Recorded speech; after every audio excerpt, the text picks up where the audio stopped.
مرد اور عورت کی ساخت کے اعتبار سے اگر دیکھا جائے تو عورت کی طبیعت میں نزاکت ہے، وہ نازک ہے، مرد کے برابر اسے طاقت نہیں، سب کو معلوم ہے، وہ کہیں کی بھی عورت ہو اس کی طاقت و قوت کے اعتبار سے وہ کمزور ہے۔ اور مردوں کی طبیعت، ان کے اندر کبھی وحشی پن آ سکتا ہے، حیوانیت آ سکتی ہے۔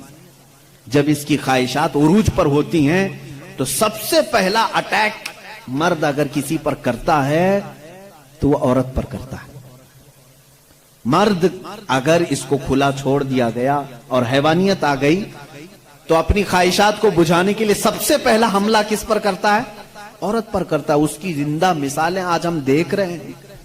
جہاں کسی تنہا عورت کو 4 گنڈوں نے پا لیا تو اس کے ساتھ کیا کرتے ہیں؟ کتے بھی اس طرح سے نہیں کرتے جس طرح سے یہ کرتے ہیں۔ صحیح بات۔ اس کے ساتھ ریپ بھی کیا، زنا بھی کیا، خواہشیں پوری کی اور اس کو پھاڑ کر کے بھی پھینک دیا۔ جانور کوئی ایسا کرتا ہے؟ جانور بھی اس طرح سے نہیں کرتا۔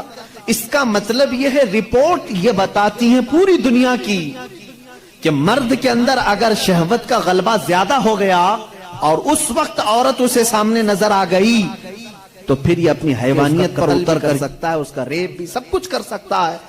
اس لیے اسلام نے ہمہ وقت عورتوں کو کہا کہ پتہ نہیں کہاں درندے ہیں، تم ہمیشہ اپنے آپ کو محفوظ رکھو۔ یہ نہیں کہ پکنک پر جاؤ تو ناک پر اسکارف لگا لو، یہاں برے لوگ ہیں، خالی یہی کپل اچھے ہیں، دوسروں کی نظر پڑ جائے گی۔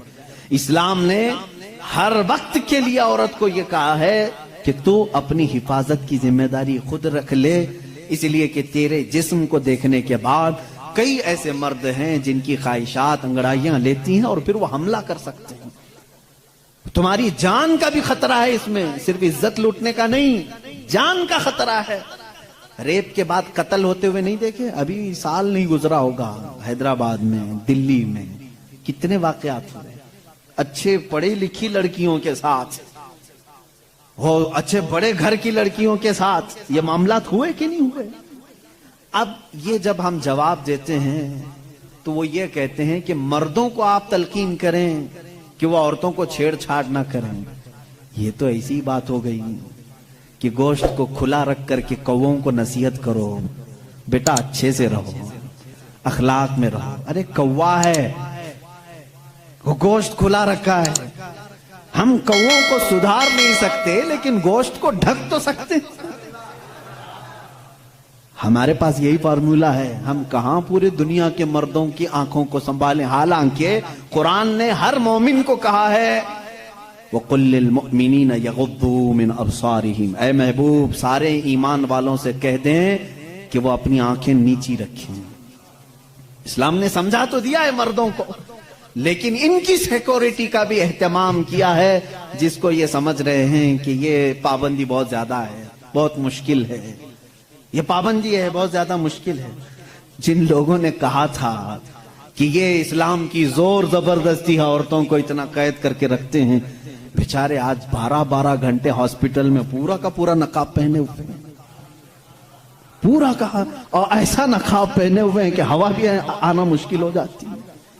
اور ہم تو برقعے بیچنے والے مشہور تھے، برقعے بیچنے والے مشہور تھے، آج پوری مغربی دنیا مشہور ہو گئی۔ پی پی کٹ نام رکھا ہے تم نے، برقعے ہی بیچ رہے ہو، بیچ رہے۔ ہم تو صرف حفاظت عورتوں کے جسموں کی کر رہے تھے، تم نے تو برقعہ مردوں کو بھی پہنا ہے، سب کو پہنا ہے۔ اب ان سے پوچھو کیوں اب سختی نہیں ہے؟ یہ کسی کے جسم کو اتنا ڈھانک کر کے رکھنا یہ زور زبردستی نہیں ہے؟ تم کہتے ہو اسلام اتنی سختی لے کر کے آیا ہے کہ عورتوں کو بند کر کے رکھا۔ اب یہ جواب دیں نہیں، وائرس پھیلا ہوا ہے، وائرس پھیلا ہوا ہے، جسم کو لگ نہ جائے۔ ارے نادان، یہی تو 1400 سال سے ہم کہہ رہے تھے، انسانوں کی آنکھوں کا وائرس بھی پھیلا ہوا ہے، کہیں ہماری بچیاں غیر محفوظ نہ ہو جائیں، اس پہ غور کرنا چاہیے، کہیں کسی کے جسم میں یہ باتیں، یہ آنکھوں کا زہر سرایت نہ کر جائے، ان کے دل بہک نہ جائیں۔ اور میں بہت پہلے سے کہتا آ رہا ہوں، تحقیق یہ بتاتی ہے کہ مرد کی آنکھیں جب اس میں خواہش پیدا ہوتی ہے نا، ایک زہریلا مادہ نکلتا ہے، زہریلا مادہ نکلتا ہے۔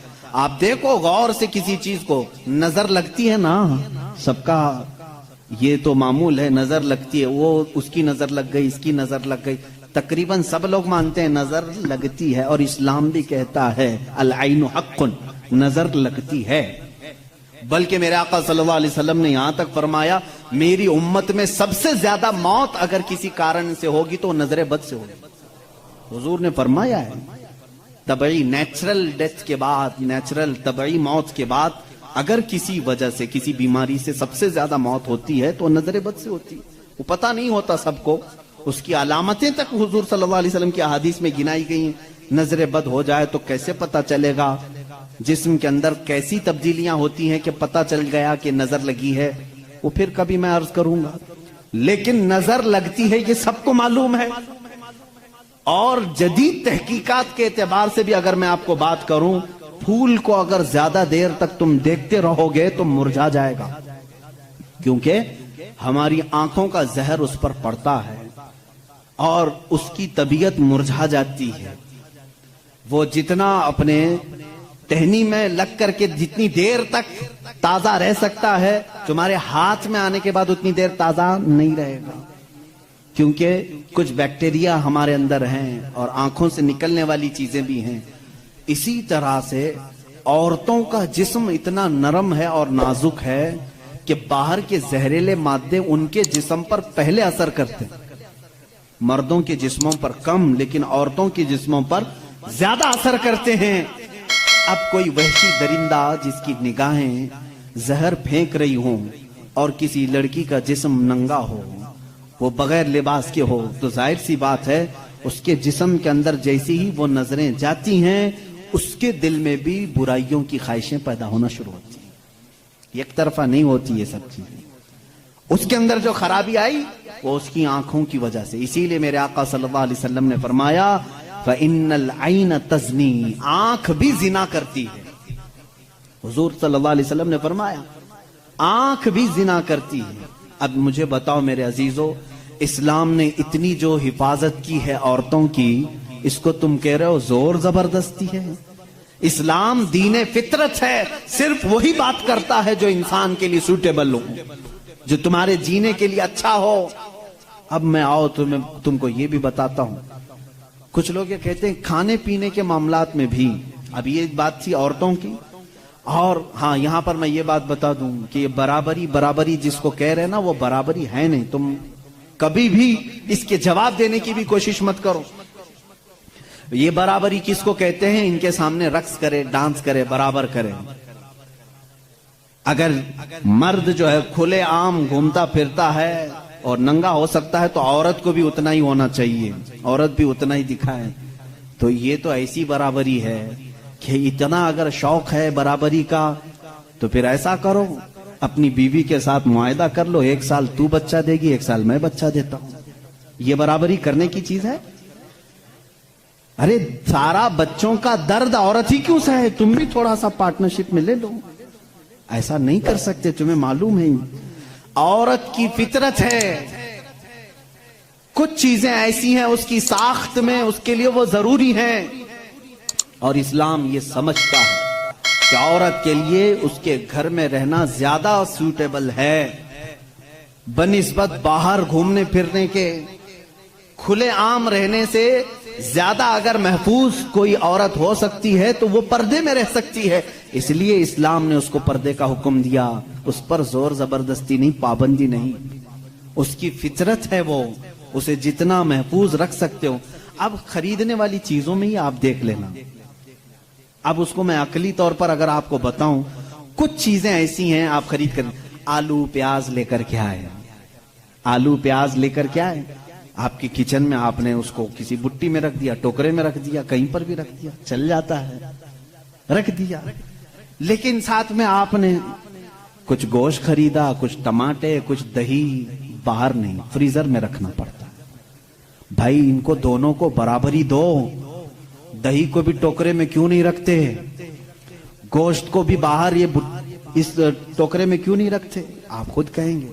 کچھ چیزیں ایسی ہوتی ہیں جن کی سیفٹی فریزر کے اندر ہے، کچھ چیزیں ایسی ہیں کہ وہ باہر رہ کر کے بھی سلامت ہیں۔ جب تمہیں دنیا کے ہر نظام میں یہ بات سمجھ میں آتی ہے تو اللہ نے مرد اور عورت کو پیدا ہی ایسا کیا ہے کہ مرد اگر باہر رہے تو سیف ہے، اس کے جسم کی ساخت ایسی ہے، لیکن عورت گھر کے اندر زیادہ سیف ہے، اس لیے اسلام نے اسے پردے کا حکم دیا ہے۔ بات سمجھ میں آ گئی؟ اسلام نے زور زبردستی اس کو پابند نہیں بنایا، زور زبردستی پابند نہیں بنایا۔ بہرحال یہ ایک بہت بڑا عنوان ہے۔ عورتوں کے حقوق کی بات اگر کوئی ایسا بندہ کرتا تو سمجھ میں آتا جو عورتوں کو مرتبے میں بڑھا کر کے یوں کہے کہ عورت کے قدموں کے نیچے جنت ہے۔ اگر کوئی ایسا شخص کہتا تو بات سمجھ میں آتی جو یہ کہے کہ بیوی کو ایک لقمہ کھلاؤ تو صدقے کا ثواب ہے۔ اگر کوئی ایسا شخص کہتا جو یہ کہے کہ ایک بیٹی کو پال کر نکاح کر دو تو جنت واجب ہے، ان کے پاس یہ کوئی بھی چیز نہیں، بلکہ یہ جس عورت کی بات کر رہے ہیں ان کے لیے وہ اپنے نفس کی خواہشات پوری کرنے کی ایک مشین ہے بس۔ اور اگر میری بات صحیح نہیں ہے تو چلو مغربی دنیا میں تمہیں دکھا دوں کہ وہاں شادی کسے کہتے ہیں، طلاق کسے کہتے ہیں، بچوں کا نظام کیا ہے۔ کثرت سے پورے یورپ میں آپ کو میں بتاؤں وہاں شادی کا نظام تک ختم کر کے رکھا گیا ہے۔ جو لڑکی پسند آئی اس کے ساتھ رہتے رہو، بچے بھی ہو جائیں گے، 2 بچوں کے بعد وہ لوگ فیصلہ کرتے ہیں اب شادی کر لیں۔ اب شادی کرنے کا برابر ٹائم آ گیا، ہم لوگوں کی انڈرسٹینڈنگ ہو چکی ہے، یہ ہے فیکٹ بتا رہا ہوں میں آپ کو۔ کئی ایسی شادیاں ہیں وہاں پر جو بچے ہونے کے بعد کرتے ہیں کورٹ میں جا کر کے۔ تو تم نے عورت کو برابری نہیں بلکہ اپنی خواہشات کی ایک مشین سمجھا ہے۔ اسلام جو برابری دیتا ہے وہ کیسی برابری ہے؟ یہ اسلام ہی تو ہے جو عورت کو اتنی عزت کے ساتھ گھر لانے کا حکم دیتا ہے، اتنی عزت کے ساتھ۔ اگر اس کو کچھ خرافاتی لوگوں نے برا کر دیا تو الگ بات ہے، بلکہ ہمارے ہاں جو نکاح کا سسٹم ہے وہ اتنا پاکیزہ ہے کہ مرد کو کہا گیا ہے کہ عورت کے آنے سے پہلے اپنے گھر کا انتظام ہو جائے۔ وہ کہاں لا کر کے رکھ رہا ہے، بلکہ عورت